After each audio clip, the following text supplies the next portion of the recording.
So if you are into buying Casio watches, then I am sure that you have your process. You know the process I'm talking about, right? That pattern that you always fall into from the moment that you see a watch, a new Casio watch or an old Casio watch, to the moment that you buy it and then you await its arrival in the mail. And as someone who enjoys collecting Casio watches, I want to share my buying process and maybe you can relate. It may or may not be similar to yours, but for those of us who like buying Casios, I gotta ask, man, are we sick in the head or what? Nah, just kidding. So the first thing that I do when I see a new watch is I check the dimensions. And this is a very tricky thing sometimes because if you look on the Casio website, most of the time, the dimensions that they give are not reliable at all. Like, I have no idea where they come up with some of these dimensions. So like a good example is this watch right here. This is a great watch. And I think on the Casio website, it measures too big, like by at least 2 or 3 millimeters, which is a big deal when you've got a small wrist like mine. By the way, this is the MDV 10. Also was oversized in terms of dimensions.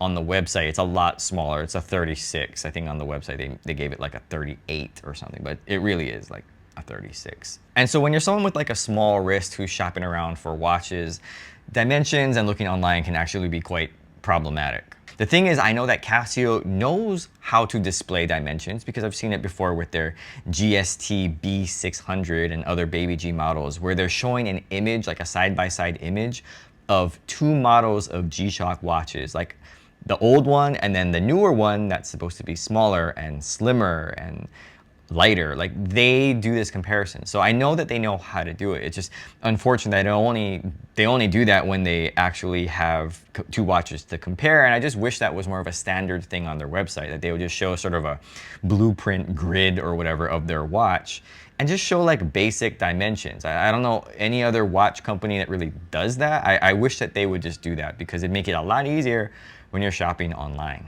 Now, for the most part, Reddit is not as helpful, or online forums, because they don't really give you dimensions unless you're asking someone directly and they happen to just have the watch.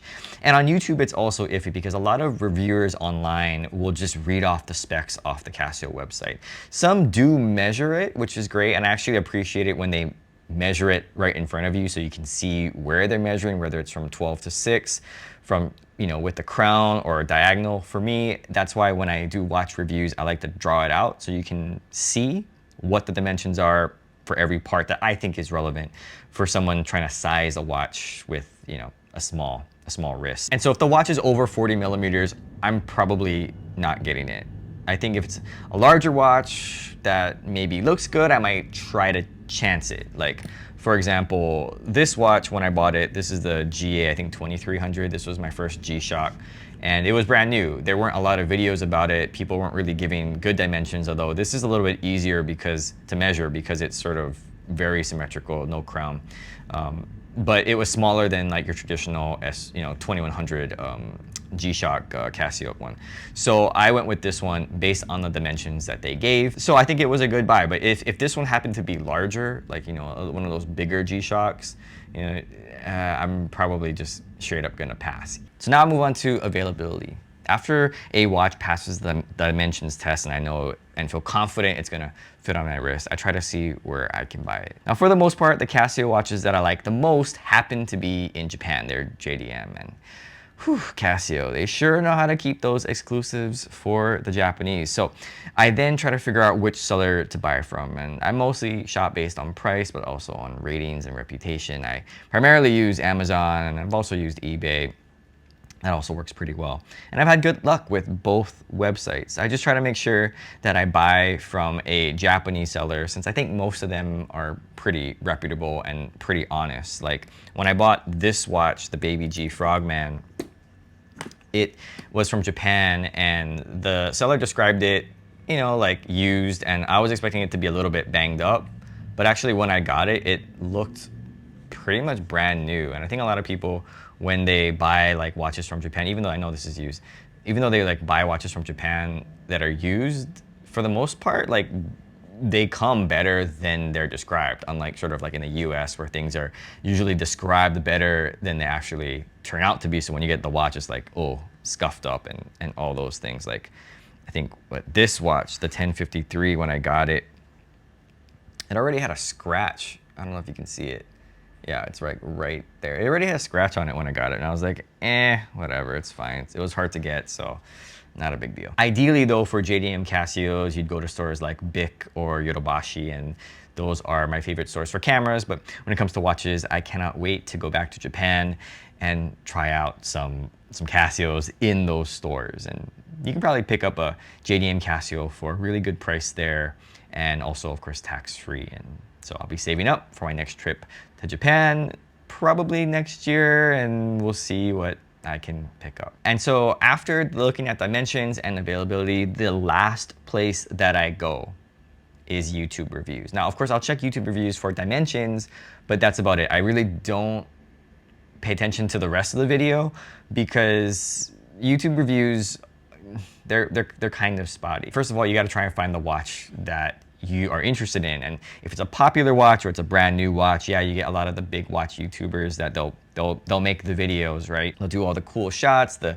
B-roll, they'll talk about the watch. But in my opinion, most of those watch reviews are like first impressions and not necessarily like I've had this watch for a month or longer. And so that's why it's hard to understand like some of these watches and how good, I guess, these watches are. And the thing is, I don't know if other watch brand aficionados have the same issue, but in the Casio world, it seems like if it's not a G-Shock or a popular vintage model, it's really hard to find some reviews. And that's part of the reason why I started this YouTube channel, because I just couldn't find the reviews that I was interested in for certain watches, and I thought maybe people would be interested in that. So for example, like a couple of like watches that were tough to find reviews for, this is the, what is this? This is the women's GMD S5600 review, I think pending on this channel. But this one in particular, like the PRG 30, there was just like one watch review. Like, you know, like I don't want watch reviews from like watch sellers, because they're just basically unboxing the watches and they put it on their wrist and they have white gloves, you know that whole thing. Like, I'm not interested in that. I just want to hear somebody like talk about the watch that they bought and like tell me what they think about it. That's it. Like, good, bad, like, and that's what I try to do, and that's why my videos are the way that they are. Because for someone who is serious about like, I want to buy that watch but I can't try it on, that's what they want to know. Like, no amount of B-roll, like no amount of, is that close enough? No amount of close-ups or B-roll, like macro shots of the watch, are gonna do it for me. I just want to hear someone's opinion, who's bought the watch, who's worn it for more than a week. Like, I want to just know what they think about the watch, and then based on that, I can decide whether I want to buy it. And so when it comes to YouTube reviews for like watches, to me, it's mostly hit or miss. A lot of times it's a miss, but it's the best that we in the Casio world sort of have. And I'll be honest with you, sometimes I actually prefer the smaller channels. You know, I mean, some of the big channels are really great because they cover a lot of things, they get plenty of views, they get, you know, watches for free, so they get a big variety of watches. But sometimes I actually like the smaller YouTube channels when it comes to watch reviews, because you know that they're just doing it for fun, you know that they are buying the watches for the most part, and that they're not just trying to review watches that are new, they're reviewing watches that they've used, and those are two very, very different things. And from a consumer standpoint, I think the latter is more important, more relatable, more pertinent when you're looking at buying a particular watch. But, you know, that's just me. And the last hope is, if there's no good YouTube reviews, or I've just given up trying to find any information or pictures or anything about this, you know, any watch I'm interested in online, I just chance it. I just go ahead and just buy it anyway. And I've done that with some watches where I really tried looking around for some information. I couldn't find anything. So I said, you know what? Okay, I'm just gonna go for it, and I hope that it fits. And I've had to learn things the hard way, like this one, for example. This is the A700, almost impossible to see because it's so dark. Yeah, it's so dark. But you know, I just had to go and take that chance, and I think that's just part of the process. That's like the collecting process. Sometimes you look at a watch, you're like, I think I like it, and you just go for it. And you know, with Casio, you can't really resell the watches as much because they're not like some of the higher end brands where there's a lot of resale value. With Casios, for the most part, you buy the watch, you're probably going to just be stuck with it or give it away. So at least that's what I've learned. And I'm trying to lessen my mistakes or bad buys when it comes to watches. And I think the real special ingredient is not nice cameras or, you know, nice lighting. It's actually time. And this is something that I've recently tried to add into my buying process is time. So not just time wearing the watch for YouTube videos, but time to let the watch sit in the cart. Now, sometimes if I gotta buy a watch, then hey, you know, you just gotta buy it, right? If it's gonna be sold out, you know, and you want it, you just go for it, right? But for the most part, these watches are not gonna sell out. And so when I'm usually ready to buy a watch, like I'm ready to click and just click buy and you know, all that, I have to just let it go, wait on it for a little while, let it sit and just try to forget it. And if a few days later I still want it, then I buy it. But I found that a lot of times, you know, when it comes to watches, you get the dopamine kick of buying something new, you know, shiny and new and fancy, and then you get the watch and it wears off. And so I've really tried to give myself some time to like, okay, I want it, and then you feel good, and then you're like, okay, let me just wait, let me sleep on it. I wait a few days, and there's been a lot of watches that I just was like, yeah, I guess I just didn't really want it. I like more like the idea of buying the watch than the actual watch itself, and that's helped to sort of save me. So that's sort of like this fourth thing that I have going at the end that I'm trying.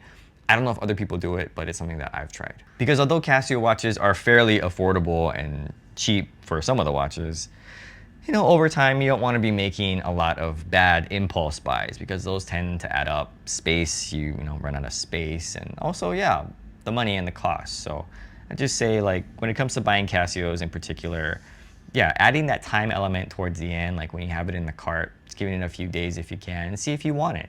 And there's been a lot of watches that I put on my wish list, and I should probably keep a diary or document that because there's been so many watches that I added that for sure I wanted.